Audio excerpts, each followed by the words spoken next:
welcome to Film Strip. These podcasts are spoiler-filled as we discuss the plots, characters, and themes of the films in review. All content used or discussed in these podcast episodes is the property of the respective owners and used under the Fair Use Act, Section 504, C2, Title 17. Welcome to Film Strip. I'm Jay. I'm Nick. And this is our review of Darkman, starring Liam Neeson, Frances McDormand, Colin Friels, and Larry Drake. Directed by Sam Raimi, released in 1990 on a $16 million budget, grossed $48 million at the box office, had a couple of sequels, a video game, all kinds of stuff. So we're talking about this. Comic books. Yeah, and the funny thing is you would think this was based on a comic book, but no, it's made by Sam Raimi based on a short story he wrote in the wake of the fact that he couldn't get Batman or the Shadow rights. So he went to Universal, pitched this. They said, sure. Damn Alec Baldwin. And so inspired by things like the Shadow and other detective noir of the 1930s and all this, he wrote this short story and then panned it out into a full movie. So he decided, I'll create my own damn superhero if you won't let me have one. Imagine like a time when a studio would have said no to superhero properties. Like obviously he was pitching that in 1988 and 1989 before Batman came out, and then everything got greenlit. Oh yeah.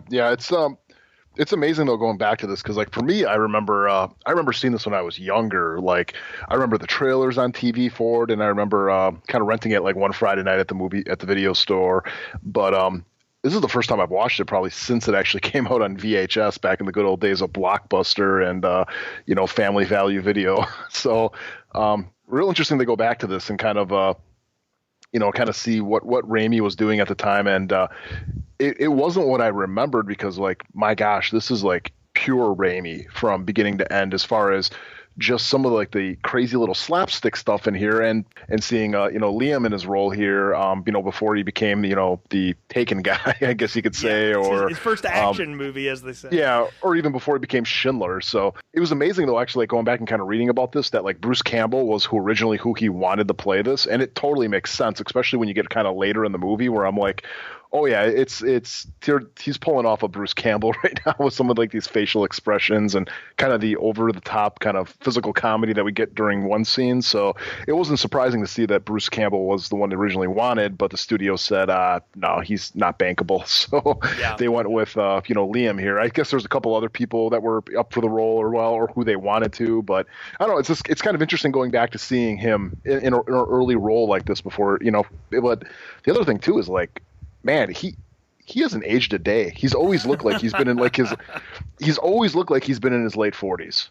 Yeah, he's just kind of held in frame. The man's in incredible shape. The thing about Liam Neeson that strikes you is he's 6'4", and he composes the screen. He's big, and in Hollywood, 6'4", you might as well be 7 feet tall.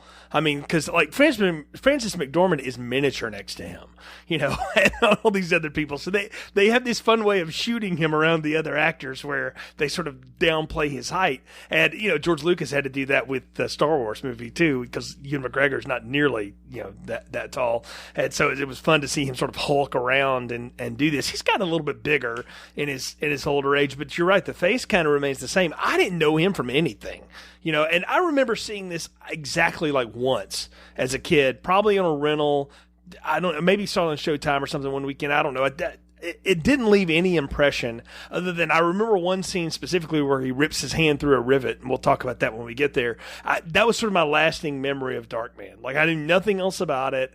I didn't remember any of the plot. So, we just started back up Film Strip. Brian and I did The Crow, and I told you that, and you said, you ought to do like Darkman. And I was like, oh, well, you know what? That's a good idea. We hadn't talked about that. And again, the biggest movie of all time, and almost at this point, and definitely the biggest comic movie of all time is out, and we are doing everything but talking about that. So it's the most Film Strip thing ever.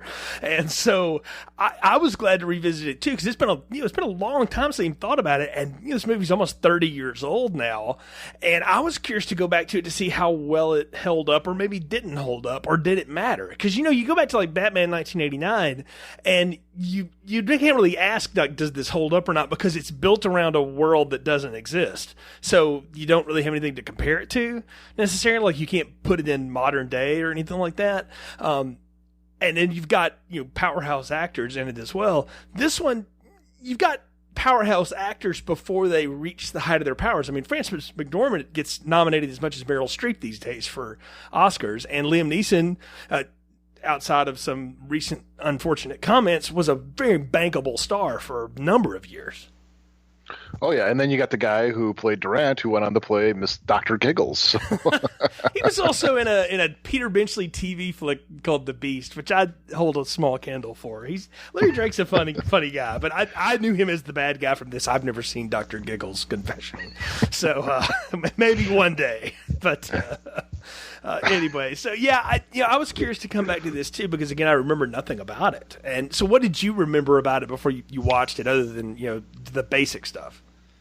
I just remembered, Liam was in it. I also remember it was a Sam Raimi movie, and the only real thing I remember from the movie was the helicopter crashing into the overpass. I remember that trailer. I don't know if it was on TV or if it was. I mean, I probably said this on like old past shows, but like anytime there was like an HBO weekend, it was like, man, we recorded everything from, beginning to end of the free trial. And, if you ever watch the old HBO, like they would always between movies, because they'd always start movies at the top of the hour or at the half mark. And so if the movie ended at 10 after, you'd get like 20 minutes of previews for like other movies that they're going to be showing. So I don't know if it was maybe that I saw it on, where I just kept on seeing that trailer and that helicopter hit the bridge over and over and over and over again. But yeah, I mean, that was all I remembered, is just that. Yeah, and see, I didn't even remember that scene. I couldn't have told you. I couldn't even tell you what the setup was, how he became Darkman, none of that. I just remember Larry Drake. I didn't remember the Drake character or any of it. I didn't remember the girlfriend. I kind of remember the girlfriend. I didn't remember it was Frances McDormand. I didn't remember it was her either. Yeah, I thought it was somebody else. Like, I when she's popped up on the screen, I was like, oh, she was the girlfriend in this? Okay. Yeah, I figured it. If you would have asked me, like, who's the girlfriend in, like, Darkman, I would have said, like, it's like Leah Thompson or something like that. Yeah, like, right? Yeah. But like the other thing I also remember from the trailer too is like when Durant is sitting there calling him a cockroach. That's the other part I remember. Yeah, there's that line, and I remember this. Like, it's like a cockroach. You kill him, and 1,000 more show up. And come to find out, it's not even him. Like, as we'll find out, that's Darkman in disguise as we get there. I guess we should do a plot summary, though, before we get any deeper into this thing, and deeper into the dark, as you were. So, Liam Neeson plays Peyton Westlake, a scientist who has discovered a way to produce synthetic skin. Only problem is the skin degrades after 100 minutes to exposure to any kind of light. So, like, boils and bubbles and, does the total recall thing of somebody's face. So when his love, Julie Hastings, an attorney, discovers that her boss, real estate developer Louis Strack Jr., or Donald Trump Jr., whatever you want to go with, is in league with a notorious gangster, Robert Durant, played by Larry Drake, she's asked to look the other way. However, the brief she wrote exposing the treachery ends up at Westlake's lab somehow. We'll talk about it. Durant, on orders from Strack, goes to the lab to wipe out the evidence, so he kills Westlake's assistant, torches the lab, throws Westlake in a vat of acid, but in the explosion, Westlake is thrown from the building, and he survives, horribly scarred and his nerves severed, meaning that he can withstand immense amounts of pain, but he's now prone to violent outbursts and a lack of self-control, like a 13-year-old hopped up on sugar. And so Westlake returns to his destroyed lab and tries to use his skin, but discovers who's behind the attack in the process of it. And he goes and masquerades as several of Durant's goons and takes them out. But he reappears to Julie, and they start to romance. But again, he's on a ticking time clock. And when he stays out in the sun too long at a carnival, he loses control of his temper and is exposed to her. And when they attempt to reconcile, Strack and Durant plot to kill him and her for the damaging information. Westlake eventually takes out Durant by crashing his helicopter into a bridge, like we talked about. They blew that in the trailer. And then confronts Strack in disguise, but Strack's onto it, takes him and Julie to a top of a high-rise construction, and after a fight with a rivet gun, or I didn't know there was such a thing, that would shoot like more than an inch in front of you, Strack's thrown from the building, impaled, and even though Julie professes her love and support for Westlake, he retreats in disguise to fight corruption from the shadows as Darkman. And that's the best I can do for a plot summary for a movie that... You say it's vintage Sam Raimi. I mean, it's vintage Sam Raimi. It's vintage Chuck Jones. It's vintage French Freely. It's a lot of Looney Tunes in this too, man. Like, there's a lot of weird stuff going on here.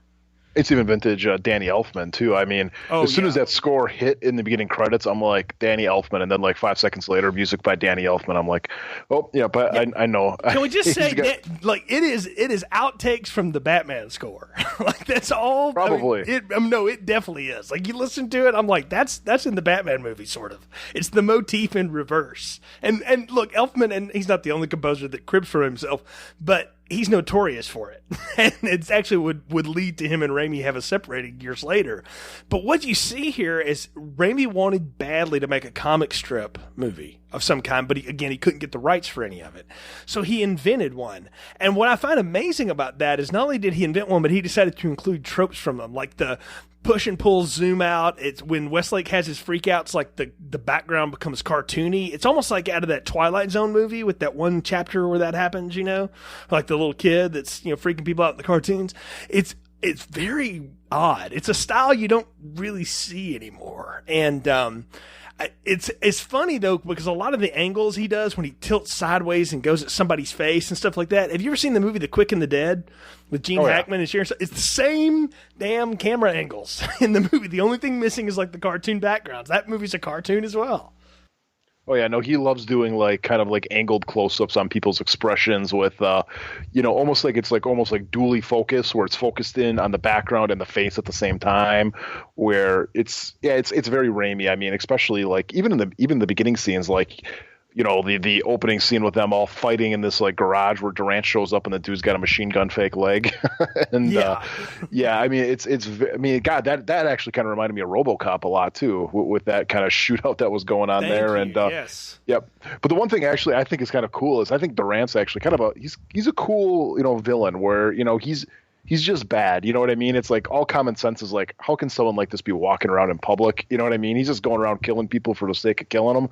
But he's that old school kind of comic strip, villain. And I like his calling card where he'd go up to guys with a cigar cutter and he chops off their fingers. I thought that was kind of a little cool little thing that he does to kind of, he takes collectibles with him when he leaves. Yeah. What's even better is he keeps the fingers in like a humidor, later. And he tells one of his goons to kill somebody, make sure you cut off one of the fingers, and bring it to me. That's what I love about Larry Drake is the voice he affects. And I just did a bad impression of it, but it's very similar to that. In this movie, it's not what you would expect coming out of this sort of hulking dude. And he's not very tall, but he's kind of a big guy, right? And you would expect him to have sort of this gruff, kind of rough voice. And he can talk in that voice. That character in The Beast, the Benchley thing that I mentioned in the opening, sounds like that. But he has this sort of high, kind of nasally, almost a bad Midwest weatherman voice going or something. I take him as like, he's like your pharmacist. You know what I mean? There you go, you're going to go walk in the Walgreens and he's going to be the guy behind the desk. It's like, oh, he's kind of a bigger guy, probably eats pretty well, and it's like, boy, it's not the voice I was expecting from him, but he's a great character. Actually, I think he's, out of everybody in here, I think he kind of hits the tone and the mark the best out of everybody in here. It's like he knows the type of movie he is, and he's having a lot of fun. The smart thing that Raimi decides to do is to open the movie on him and not on Liam Neeson or Frances McDormand. It doesn't open it on Westlake and Hastings. He opens it on the Heavy, who's actually not the big bad. He's just the big bad's tool man, which is something that like Buffy did for years, is you would meet like this mini evil and then it would ultimately reveal the big evil, especially like from seasons 3 on. That was sort of their thing. And I liked that in this because you automatically introduce him as the Heavy. And you mentioned it in your opening there, Nick. I got the RoboCop vibe too. It's the bad guys, shooting it out at the warehouse. It's over the top violence. And the thing is it's playing itself for so much fun, but you realize pretty quick that the violence and the language in this movie, this is a rated R movie. So how did this make $48 million when the target audience had to sneak in the back door? I mean, because this was when they would start checking you in 1990. And so believe me, I know that from experience. And I don't know how that happened. Right? Well, I think what happened is it's the Batman holdover on that. Because I think the way that they made the shoot, the way it's like, okay, it's going to be a dark superhero. And I mean, Batman was the biggest thing ever in 1989. So this comes out the year after, it's like, it's the Marvel effect. I mean, Captain Marvel, Black Panther, Ant-Man and stuff like that. You think those would do good on their own? No, it's because it's everything that's led up to them that gives them that big box office jump. So it's the same thing here where, we didn't have connected universes back then, but it was like, oh, dark superhero with, this going on, it's like, boom, okay, that's people are going to want to go see it because they love Batman. I just wonder how many parents got snookered into taking their kids into this thing, and then Liam Neeson starts dropping F-bombs and breaking people's fingers. Oh, I bet you a ton. I bet you a ton. I mean, back then, what was it? You got maybe a movie trailer every once in a while on TV, and that was it. It wasn't like today on the internet where you could go and look up the stuff. It was that, and then the newspaper when you're looking at movie times, So I think probably a lot of kids did get their parents to sneak them in there without knowing what it was. But even on the whole thing of it being an R-rated movie, it's a pretty tame R-rated movie. I mean, there's a couple F-bombs here, but there's not really much gore outside of kind of the Darkman stuff with his hands and his face, and even the violence in here is really, it's not RoboCop level. Oh, no, not at all. Like, they shoot a guy in the head, and all you see is the smoking pistol, like the cartoony smoking pistol and stuff like that. They break the fingers, but they don't really show you what he's doing with the cigar cutter. I mean, it's all implied, and it's in the sound work, and honestly, I kind of like that. It leaves a little bit to the imagination. It made me cringe, like just sitting there doing that, like going, oh, ouch, and I'm watching it on my laptop 30 years later or whatever. But it was effective. The thing is, what I couldn't get over watching this time was this is a movie called Darkman, right? You would think more of the movie would be in the dark. There's so much of it that's like in the slight shadow or it's sunny. I don't know. Maybe it was just the version of it I was watching online, but I was amazed at how bright it was and like how exposed everything was, because you would think you would want this to be almost completely shadowed, right? But Raimi goes the opposite direction, which is sort of a good way to sum up a lot of his career. Oh yeah, should have been called like stylistically shadowed Dark Man or something.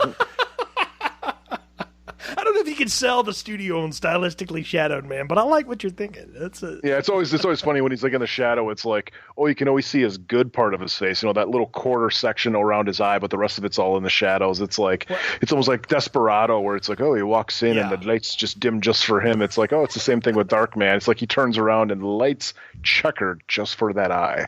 I tell you, the thing I really like about what Neeson's performance is, and you're right, the accent slips in and out. You just let it go. Eventually, he just stopped doing that, and it was kind of like with Arnold. Like they tried to make him do an American accent once, and they realized like that just wasn't going to work. So they always had to write in some line about I was born in Austria and brought here. Like I'm from Ireland, whatever. And so he's here. It's no big deal. What I love about his performance is after he gets his face burned off, basically, his teeth are exposed, and he can't. And you don't have lips.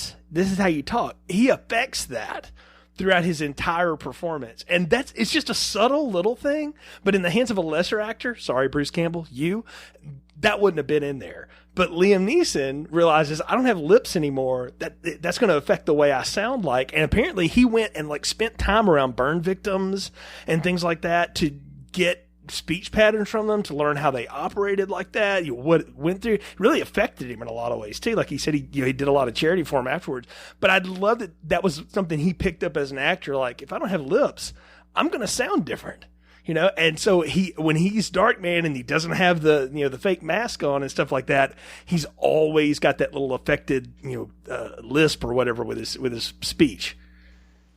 Yeah, but also the teeth, though. I mean, it looks like he almost has like horse teeth the way they stick out. Yeah, they're fake. Yeah, I mean, it's not all like Liam Neeson has full teeth. Like he's got these little like chiclets, lined up on the sides. So. Oh yeah, you could totally tell they are glued right to his lips. It's like the way it's going to be on it though. But the whole thing too is like, you're saying before, it's like how it opened up on Durant, and like, man, I think the worst part of this movie though is the relationship between him and Frances McDormand's character, because man, is that a drag. I mean, even the beginning, it's like, oh, we're going to show them that they're this happily romantic and love characters and stuff, and it's like it's just the whole setup, I think, with her. Like, she's got this document and everything that, like, kind of, something that this Durant guy needs to get back. And then it just so happens that her boyfriend, can do this. It was kind of a big, like, okay, that's kind of all coincidental. But the one thing I did like, though, and it's like, it was probably like way out there back in 1990, but like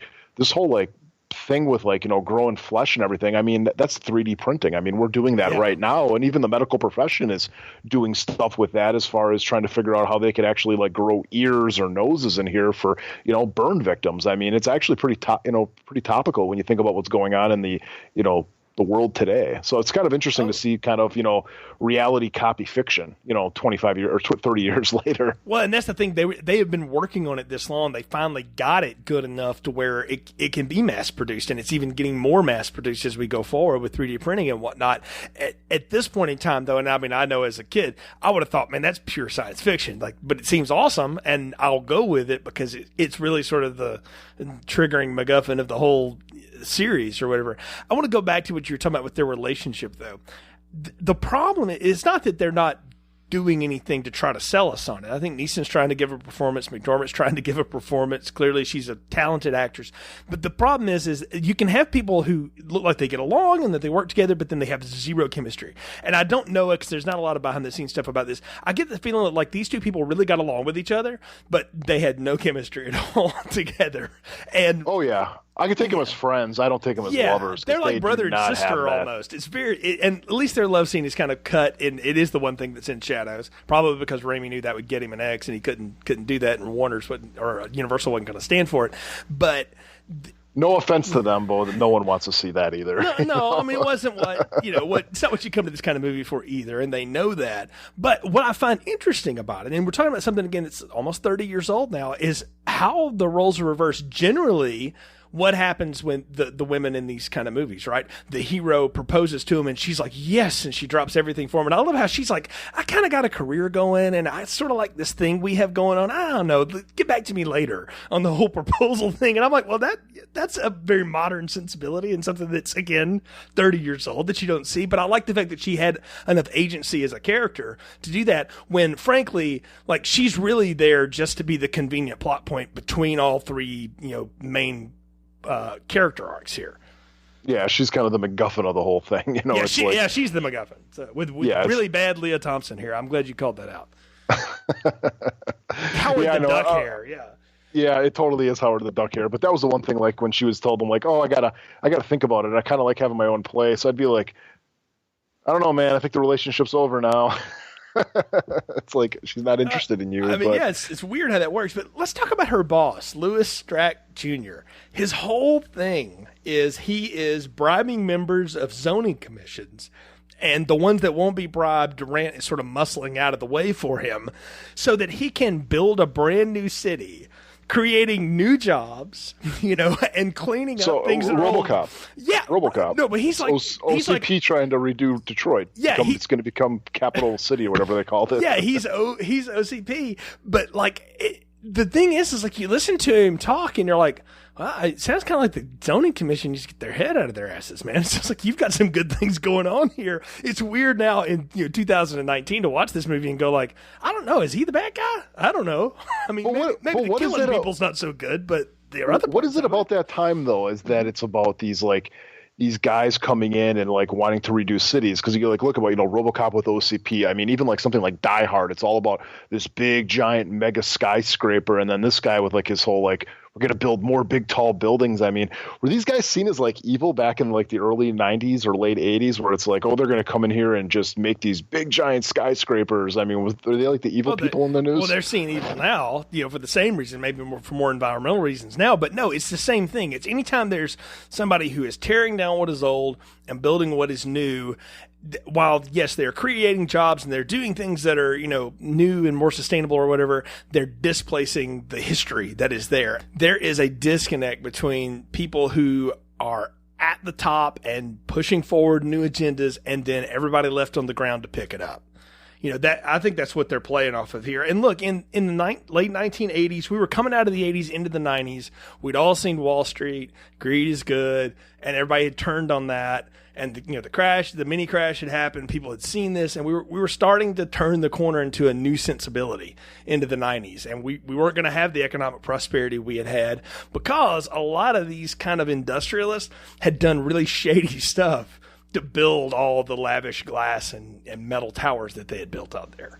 Well, to me, I'm surprised though it isn't like they didn't kind of like play more on that aspect where it's like maybe he's trying to like build these new buildings over like these more slum areas where it's like the poor and rejected people but good at heart, and maybe like Darkman is like, that's where his area was, where he kind of worked with his like 3D printing and everything, where it was like he's going to be the protector of these people and stuff. You know, he's going to protect the slums and stop these people. I'm surprised they didn't kind of go into that type of thing. Maybe it would now if they actually remade it, because, you know, we've seen that story 1,000 times. But, you know, that's one thing I was surprised with, was like, man, it's like the guy who wanted to build all these buildings is the evil guy. But really, I mean, even though he was the big bad, I mean, the bad throughout this is Durant. And I'm lucky we are, because, you know, the main guy, I mean, man, he comes off like the other guy from RoboCop, the dude that became the dad on Twin Peaks. When we get over to like the whole scene where, you know, they're blowing up the his lab, I was actually surprised. I mean, again, RoboCop, where it's like, we're going to go over the top with how we're going to affect this guy, where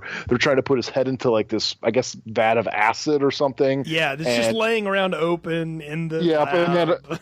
And then it's got like 2 like electrical pillars on each side that, you know, he goes and grabs, and he's like frying himself, that burns through his hands, and then he ends up getting face dunked in there. And then I do like the little bird. It reminds me of, you know, the Alien movies, because they always had those little dropper birds, or whatever you call them, the little thing, and then it hits the match and blows him up. And I guess did you find it unintentionally funny when he flies out of the window, just like, oh no, it's screaming on fire? I know. I was like, they probably tried to shoot that for weeks, and it was just the best that they could get composite wise to make it work. Because I mean, Raimi's using a lot of old film work here, and we're talking about at the dawn of computer generated effects, so there's some CGI stuff in here that's very rudimentary, but most of this is practical. Like, they blow up a building, they blow the building up, and then they kind of have him thrown, you know, in another set, and they just superimpose it together. The helicopter fight is all rear projection, and all, it looks like an old Bond movie or something.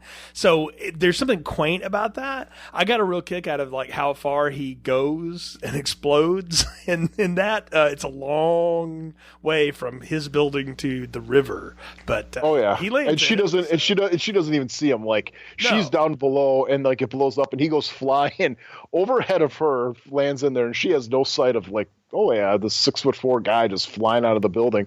But what I found like even funnier though was they have a burial for him, so they obviously didn't find a body. So I guess maybe they thought he was just... They found an ear. Like the guy says, there wasn't nothing left but just a little piece of him buried. And I was like, okay. Yeah. So it's not really how that works, but nope, it's like... Sure. But they're good, like burying an ear and maybe some computer equipment in a casket.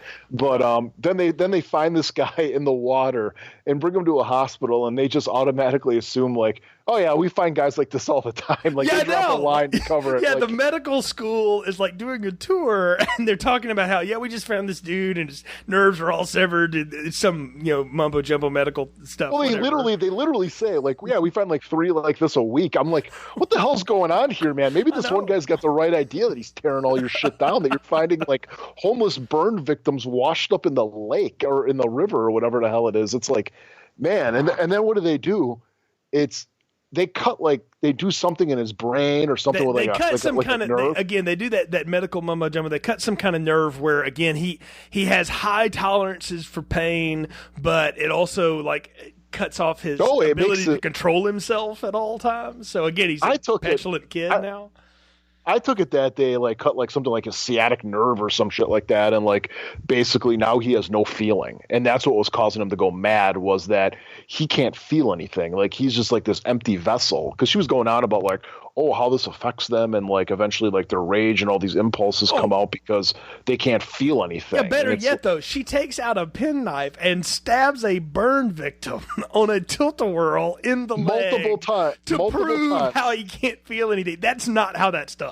Okay, under any circumstances. All right, even the doctor in the house on Haunted Hill didn't do that. Okay, like, it's not. There's nobody that psychotic. Like, and this woman lives. That's the other thing. I'm like, why didn't he come back and kill her? You know, that's a right to be wrong. She doesn't need to teach future medical professionals. Doctors are disconnected enough as it is. Jeez, I mean, you know, it's like if he couldn't feel anything, it's like you could have probably took like a feather and maybe like rubbed it on like the bottom of his foot and showed like how he's not reacting to it. I mean, there's other ways of doing it besides like basically grabbing what looks like almost like a nail and just jabbing it into his leg. I mean, that was crazy. But of course, then he wakes up and then he jumps out the window or something and like ends up roaming the street. And one thing that kind of got to me too is I'm like, okay, this is like they're taking Batman and the Joker and like combining them into like like anti-hero. Yes, exactly. Because it's like he is basically like the Joker, especially when you see him later, the way like he's laughing and all these like different emotions going through his head, but yet he works in the dark and he's like, still I guess on the side of good,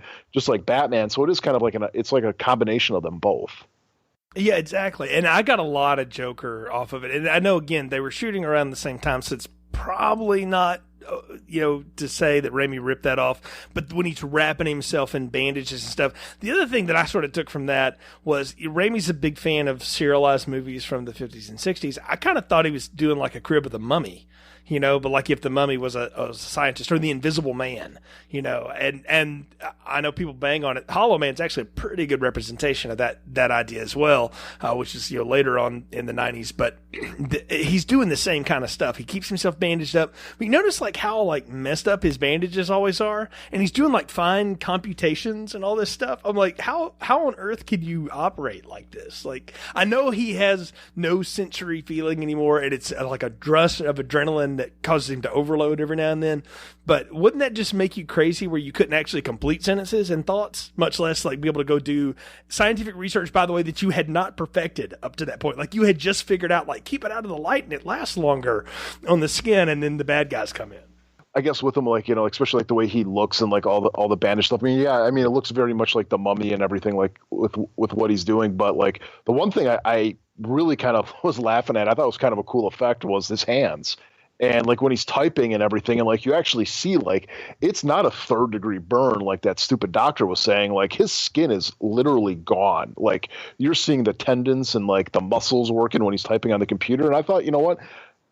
Being early 90s, I'm like, that's actually kind of a cool effect. I mean, yeah, you can tell it's fake, but it's got that kind of nice charm to it. I'm not a big fan of like realistic special effects. I always kind of like to be able to see kind of the strings behind them, because it just kind of adds that movie magic to it. So seeing stuff like that was kind of like, stuff I enjoy, especially with like Raimi, especially when you look at like the Evil Dead movies and everything and what he did there. It looked a lot like the way Jason looks in Friday the 13th, 7, The New Blood, when he's all coming out of the water and you can see his bones and his skin and all that kind of stuff hanging off of him. It's the same kind of effect. It's pretty good. I mean, it's well done. Again, there's something really nice and quaint about those practical effects and just being able to make them work like that. And it's just little subtle stuff like that again, you may not notice the first time you see it, but you watch it with a critical eye and you go like, oh, that's kind of neat that they show that, it's gross and it's supposed to be grotesque, but on the other side, it's like, oh, that's kind of what it looks like when that's working, I guess. Okay. But you're right. Like it's like it turned his hands inside out almost. Mm-hmm. Like his bones were on this. It's very weird effect that happened to him. And like they do that as part of the electrocution that he got. I don't know how that works exactly,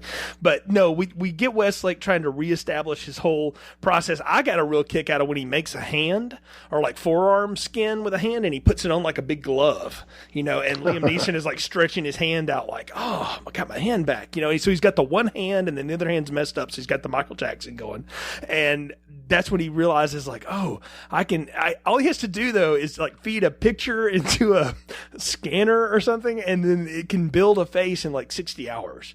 Which I was like, that's pretty good time for now. Like much less 1990. I was like, I looked at that and I was like, that reminds me of Weird Science when they made the girl out of magazine parts. It's the same kind of idea, right? I mean, but back then in 1990, computers can do everything. So sure, we just go with it, right?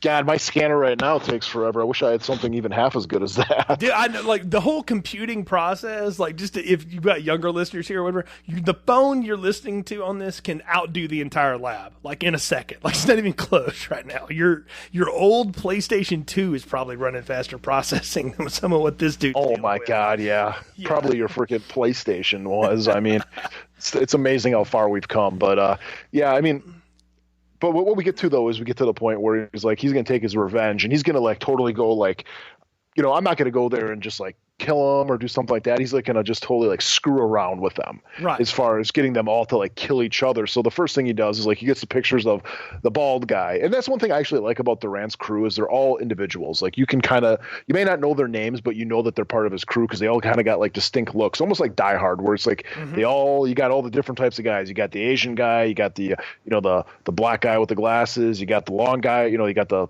guy with the long blonde hair, the short blonde hair. It's like they all got individual traits about them, so you can be able to tell who it is. So he goes after kind of the chubby bald guy and sets it up. I guess what he does is he like knocks him out, And then he goes over and he sees that this guy's picking up money for Durant all the time, and then ends up stealing the money, and then basically like putting like plane tickets, acting like he was going to get the hell out of Dodge. Right. And they go in there and they end up killing him because of that. They throw him out the window and which throwing people out a window and having them land on a car was like a Mondo effect in the late 80s and early 90s. Now that seems like no big deal, right? Because you have... Well, they always land back first, though. You notice that? They always land back. They never do it. They never do a header. It's because stunt people have a union, Nick. So, okay, and they're wise to not do it certain ways. Also, every time you do the header with the dummy, it's clear that it's not a real person. But no... I like that though. That he sets the guy up. He shoves the money around. He sets him up. Like Darkman's not just about like going and killing people. He's about killing people, but he's about letting them know that that they screwed themselves. Basically, he wants them to know that I got. And it also messes with that gang's head because they're like, wait a minute, what's going on? Like they start to question themselves, and then when he gets them all crossfired on each other later. I mean, they do the silly trope where he pops up next to one guy looking like the guy, which I'm going to say he perfected that technology quick because, like, he gets some of those people he gets pictures of. The others, we don't see him doing that. And all of a sudden, they show up to the lab and, like, he's face printing out, like, mass. He's just rubber stamp copying those things, right? Just so he can throw it on real quick.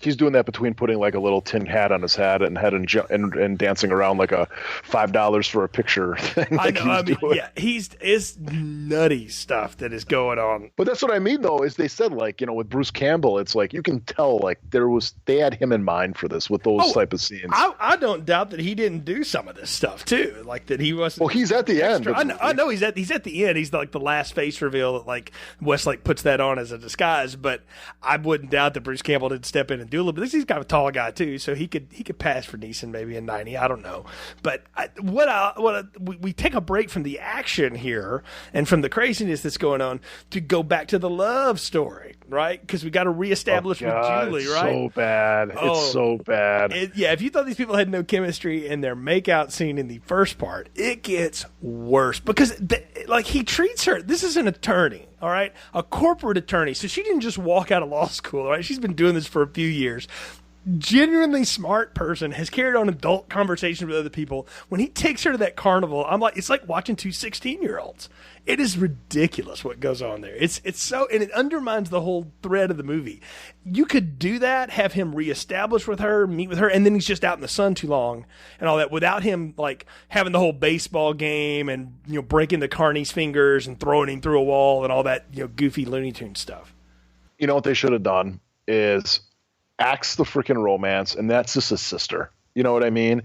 It's like you could drop a line like, oh, their parents died and they grew up really close and everything, and they're siblings, best friends, and everything like that. And that way you don't have to do that stupid like romantic subplot because it just doesn't work. Because as we said multiple times, there is no chemistry between these two.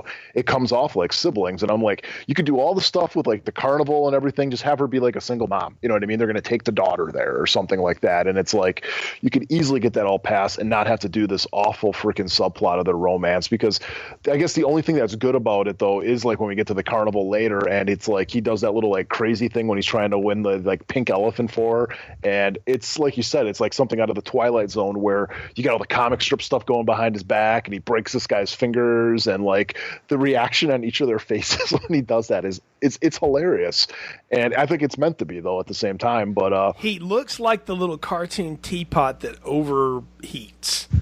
He does. He turns red. He does turn red like a teapot. It's like smoke came out of his ear. Like literally, it was that ridiculous. And the thing is, though, this is all a setup so he could ask her, "Was there somebody else while you thought I was dead?" And she has to reveal that, I was kind of having this thing with this real estate developer guy because we got to bring him back in, right?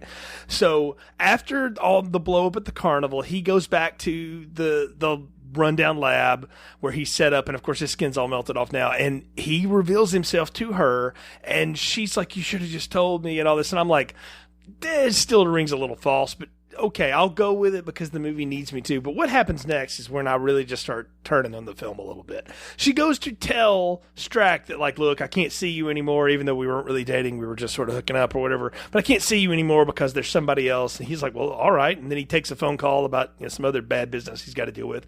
And she just happens to find the same coffee stain memo hiding on his desk that, like, the boyfriend wound up with at his lab that got all this crap started. Like, there's one too many conveniences now that just don't work. And the thing is nowadays this movie would be like 2.5 hours long. It's 90 minutes. Like, they're flying through this stuff, and I can tell, like, I'm missing something here. Like, the connective tissue there just doesn't work for me. I know they're telling it to me. They're telegraphing it for me. But I'm saying, as a viewer, I'm watching that going, that's just one convenient step too far.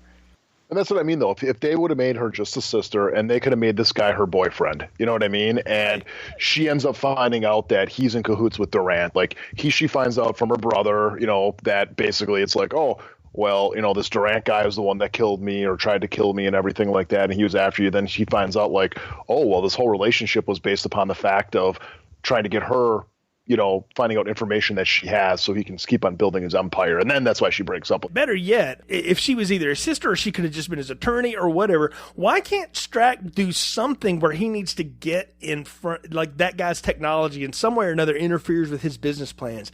Did they have anything to do with each other? Was he going to blow the building down? Was that what he wanted done to be able to build another high rise there? I never understood where his real estate development scheme crossed over with Westlake's, like, scientific research and how all those things got mixed together. It's messy. It is. They should have made it a lot more streamlined and actually, like you said, like, have it be that he had some investing interest in something else that basically put them at odds, where it was, we got to stop this technology from coming up, because then it actually makes it all very much kind of, circular with everything that's going on, where it's like the thing that the guy was trying to destroy is actually going to be the thing that's going to defeat him. It's kind of makes it a little bit more poetic, but I mean, it is what we get right here. But, then we actually get to the, the big climax, or the big, I wouldn't say climax, but the big action scene when it's all going to be, him finally taking out Durant's guys. You could still, the Mission Impossible face switcheroos throughout it. And, they did that in Mission Impossible, where it was, they put a mask upon a mask on a guy to kind of fool him. And, but the one thing, though, is, like, it ends up with the climax of Durant in a helicopter with Darkman hanging from a cable as he's, like, swinging him around town and everything. And it's totally like Evil Dead in the way that, like, Evil Dead started off pretty serious and then it kind of gets a little gonzo at the end. And this entire this thing with the helicopter is completely gonzo with what's going on. I mean, he's, like, running like a Looney Tunes character on top of a bus, as he's being dragged by the helicopter. And it's over the top, but it's funny. It's just, that's the one thing I'm just not getting with this movie is, while Raimi normally can really kind of walk that tone between going completely crazy and serious, like, Drag Me to Hell. But with this one, it's like, man, it's not working as well as it has in other movies. And I think it's because there's not enough of the crazy, like, funniness in there. It's just almost like we're going to be like 80% serious, and then we're going to add like this 20% completely out there. And it's like, the mixture's not right. You know what I mean? It's not enough chocolate in my milk to make it a good chocolate milk, No, I'm following you exactly. And I think what you've hit on is that this movie tries to be serious, but then halfway through it just becomes this gonzo cartoon goofy thing. And then it becomes a Bond movie, because this is something you see James Bond do a dozen times, hanging off a helicopter and somebody shooting grenades at him and all this crap. And, it's the Bond ending. Liam Neeson straps that to a truck that's running toward a bridge, and it drags the helicopter into the bridge, which is also looked like a shot out of the Mission Impossible movie, which I know is later, but that's all it is. And it also falls into the trope of the hero blows something up and then has to walk away from it and act like he's totally disinterested in the explosion that he just had. I'm like, no, you'd be ducking. Like, and we've played this guy as being really safe. Like, for somebody who's got half his skin hanging out there or whatever, Westlake gets around a lot of fire and stuff. And I mean, I know he knows he can't be hurt by it, but he does know those organs are, like, they're not made out of steel. Like, they will be penetrated. And if you shoot him, I mean, he does bleed. The rivet shoots him later. He bleeds. It's ridiculous. It goes from being comic booky and kind of weird and funny to now just absurd. And that's a Raimi problem. Like, Raimi movies do this. Drag Me to Hell doesn't really do that. That's a good example. Evil Dead and Evil Dead 2 are absolutely absurd. Army of Darkness is total absurdity. The Spider-Man movies, for what they are, they get more absurd as they go. And then the third one is just a cluster, right, of absurdity by the end of it. And that's the problem with him, is I don't think he knows how to rein in his absurdity. Yeah, Raimi can have that problem where I think it's like, he gets an idea and then he kind of like starts kind of throwing, he throws a bunch of stuff at the wall. And then I think it's kind of at the end, he's like, well, why don't we just use it all? You know what I mean? It's like, as opposed to taking like the one or two or three, like kind of good ideas or kind of crazy ideas that he has that'll work. He'll just start like throwing a bunch of stuff. And it's just going to be like, hey, you know what? Maybe it'll all stick for you. Maybe half of it will stick for you, but it's going to be different than what you see. And so I'm not going to ever like really fault him for it. But like, yeah, I mean, it just gets a little crazy, like a little too much in this movie, and especially even now we're at the end, and he's, Frances McDormand's taken hostage, and they're going to go take her up to the top. Meets with Durant, who y'all saw got killed in the helicopter, but now it's Darkman posing as him, and the boyfriend figures him out. They're up on top of this building. And he's asking him kind of some questions, and he talks about his kids, and he's like, well, wait a minute, you don't have any kids. And so he figures out that it's not Durant, rips off his mask, and all of a sudden he starts attacking him with essentially a bolt gun that is the size of, this thing's monstrous. It's like the size of a jackhammer. And apparently there's no push safety on there, like a nail gun, how you got to have like it pushed up against something to be able to eject the nail.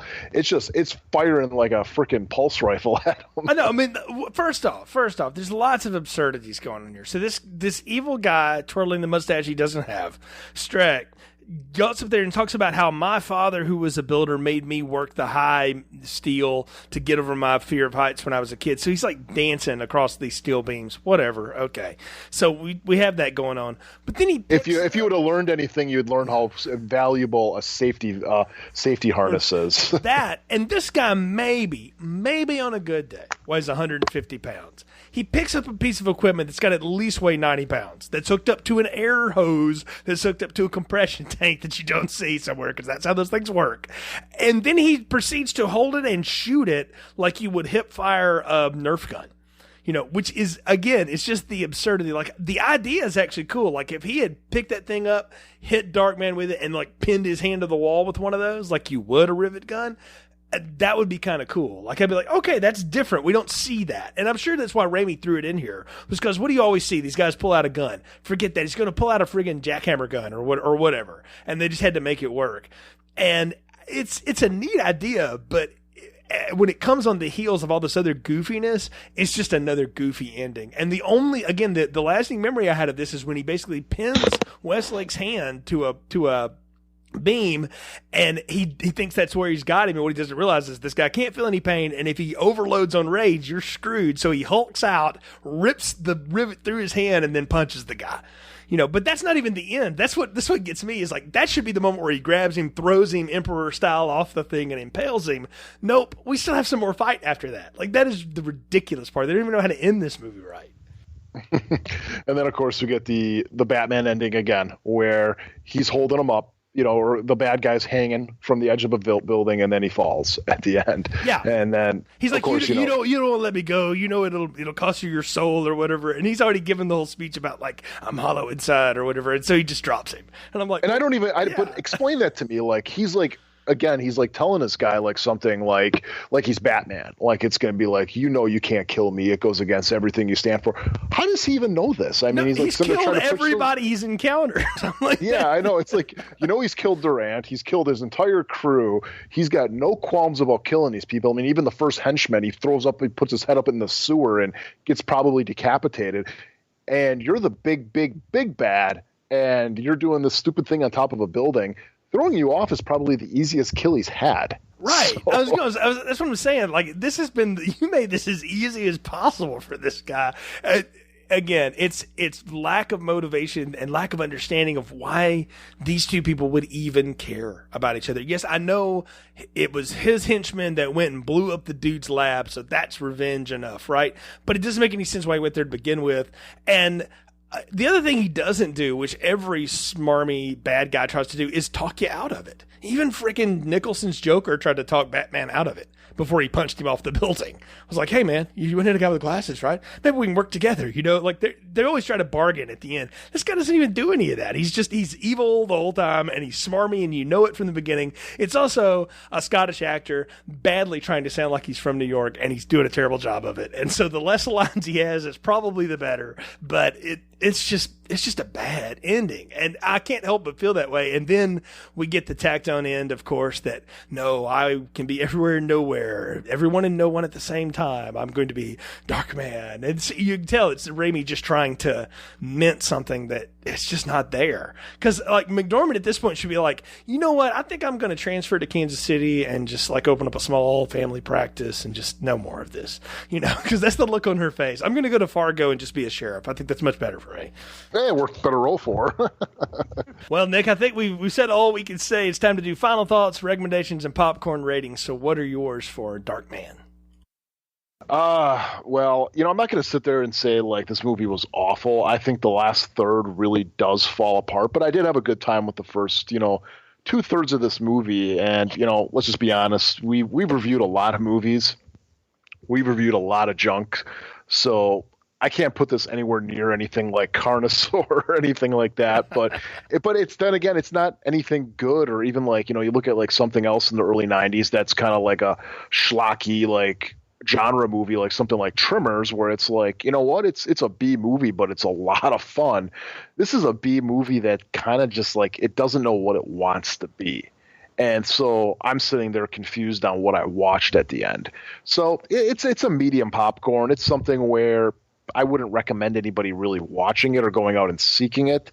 But if it's something that's on like USA or something at like 1 a.m. on Sunday, when you get back and you just, you had one too many and you're not going to fall asleep for a couple hours, it's like, you could do worse. So it's a medium popcorn for me. Yeah, our friends over at We Hate Movies call that the hangover movie, and I understand what you mean in there. Yeah, man, like, this is definitely not small popcorn territory. This is not The Room or The Refrigerator or anything like that. But it's not nearly as fun as something like Terror Vision, which is just as goofy, right, and ridiculous, but has so much more fun with itself, right? Or maybe even the original Critters, right? Which was a lot of fun for as goofy as it is. This movie falls apart in really the halfway point through. And that's the problem that it has. And I want to say Raimi movies tend to do this. They have these great openings and cool setups, and you're kind of into it, and then it just kind of unravels at the end. And sticking the landing is hard for him. I'm trying to think, like Drag Me to Hell may be the best ending he ever concocted of any of his films. I'm trying to think of one that I thought was better. But they all seem to unravel, and Darkman's no different. And I don't think there was anybody there to tell him how to do it either. I mean, $16 million was a lot of money in 1990, but it wasn't that much, and they believed in the project enough that they thought, hey, we can make it back. And obviously they did. They tripled their budget, so good for them. But in the end, is it a satisfying ride? And I'm going to give this a medium popcorn too, but it's that sort of damning with faint praise medium popcorn. Like, there was potential here, but you didn't live up to it. It's just, it's like, I don't know, Iowa football, like it has so much, but then it just can never win anything, right? I don't know. It's, sorry, Iowa football fans. But I mean, really, like that's how I feel about Darkman. I've seen this movie exactly twice in my life, and I don't know if I'd ever have an excuse to go back and watch it again had we not done it here. So medium popcorn for me. Interesting premise, neat setup, but just doesn't quite work, even though I think Neeson is very fun in the role, and Larry Drake's fun as Durant. Did you ever see any of the sequels? Because I never have. I have, actually. I remember renting them on, again, it was back in the VHS days. I remember us going there, and we saw, like, there's another Darkman movie. It's the Return of Durant and everything, and it's starring the guy from The Mummy who played the Mummy, whatever his name is. He was in the first Arnold Vosloo.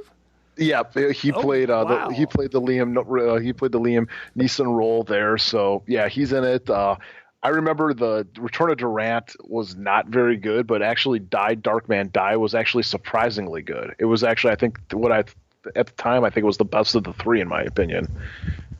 Because it was more of like I'm just going off of, 25 years ago or whatever, but I think it was more of like a noir detective story than really anything else. Like, I would love to know how they got Durant back, but I'm not going to go watch it to figure it out. You know? Oh no, he was no. I can tell you right now. They opened like one of the first scenes of the movie. He's basically on a stretcher and he's in a coma. So of course, well, if an explosion can blow Liam Neeson 40 miles to a river or whatever it is, I guess an explosion from a helicopter could blow him out of it, and he would. Well, you got to remember the beginning of the movie. I mean, they did set it up when they're saying they're finding 3 blown up homeless guys in the river every week. So I guess in this universe, getting blown up and thrown away it's no different than someone having a heart attack or something like that. It's common. It's the beginning of your journey. So that's just they give them a couple aspirin and they're good. It's right. fine. They cut a couple of nerves, stab them with a few pins for some medical students, and we're good to go. So, well, again, Darkman, kind of mixed reviews from both of us. If it's on, watch it. But I wouldn't go out of my way to seek it either. I don't think this is one you have to see. But it was fun to revisit it with you, Nick, and fun to have you back here on the Film Strip podcast. Folks, you can find all of our podcasts on our feeds. So check us out: Google Play, Stitcher, TuneIn, Spotify, iTunes, Apple Podcasts, all that stuff. You can subscribe. You gotta find the show now, though. It's not on the old feed. So search for Film Strip Podcast, and you'll find our show. Not only this review, but 170 plus of our past catalog all back in there. And Nick and I have done a lot of different things through the years and reviewed with Ron and Brian and our friend Kurt and a lot of other things there. So check us out. Leave us a new review on wherever you catch us on your podcatcher, because it'll help us, get the audience out. Follow us on Twitter at FilmstripPod, and let us know what you think of the show. We appreciate the support. So until next time, for Nick, I'm Jay. You've been listening to Film Strip.